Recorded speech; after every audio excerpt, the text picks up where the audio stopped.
Jake Bernstein Weekly Capital Markets Report. It's Saturday, the 17th of November at 11:16 a.m. in Santa Cruz, California. Here is your trading lesson for today.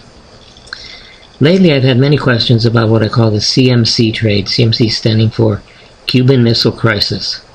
I call it the Cuban Missile Crisis trade because if you're familiar with the Cuban Missile Crisis, you know there was a standoff between the United States, Russia, and Cuba during the 1960s, during which time it was possible that there would be an all-out nuclear war.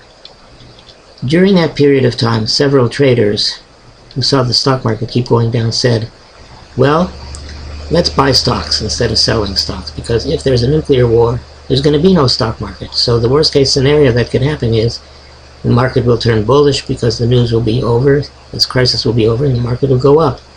They bought stocks aggressively, and the stock market started to go up, went into about a 5-year bull market after the crisis was over.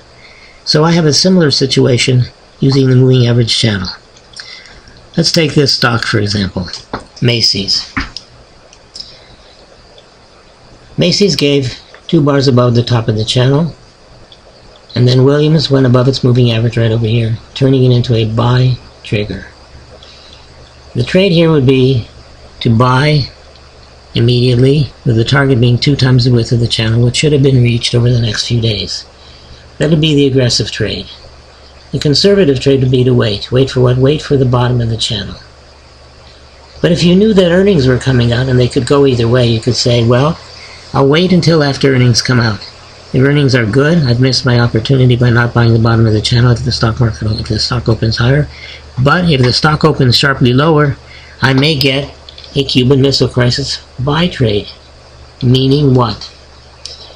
1 bar below the bottom of the channel, Williams below its moving average. Worst case scenario, you get 2 bars below the bottom of the channel, and Williams remains below its moving average, giving us a sell trigger. So therefore, you would buy either the close of trading on the first day, or the open of the next day, or both if you have enough money.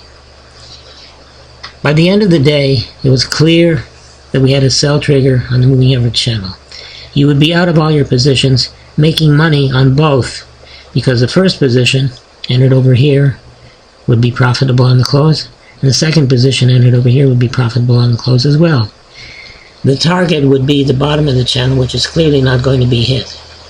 Therefore, the CMC trade, even though the market turned bearish and gave you a sell trigger, trading the CMC according to the rules, you actually made money. Very simple strategy. Let me show you another one. Let's go back here. Come on, computer. Come on, come on, come on. Computer's acting a little bit slow today. Here we go. CMC trade. We've been in a bull market. Day number 1, below the bottom of the channel. Worst case scenario, we turn bearish the next day. You buy the close of trading on that day, you buy the opening the next day, you're up by the end of the day over here, but you did hit the bottom of the channel target the next day right over here. But before that happened, you had 2 bars below the bottom of the channel and Williams below its moving average, meaning get out right away.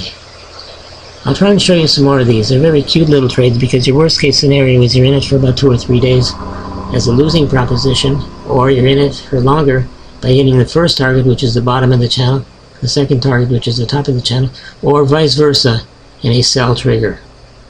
If that doesn't explain it, let me know, and if it does explain it, let me know. Either way, let me hear from you. I'll do some more of this if you find it interesting, and most of all, profitable and educational. Thanks again for being here. I'm Jake at trade-futures.com. Sorry to talk fast.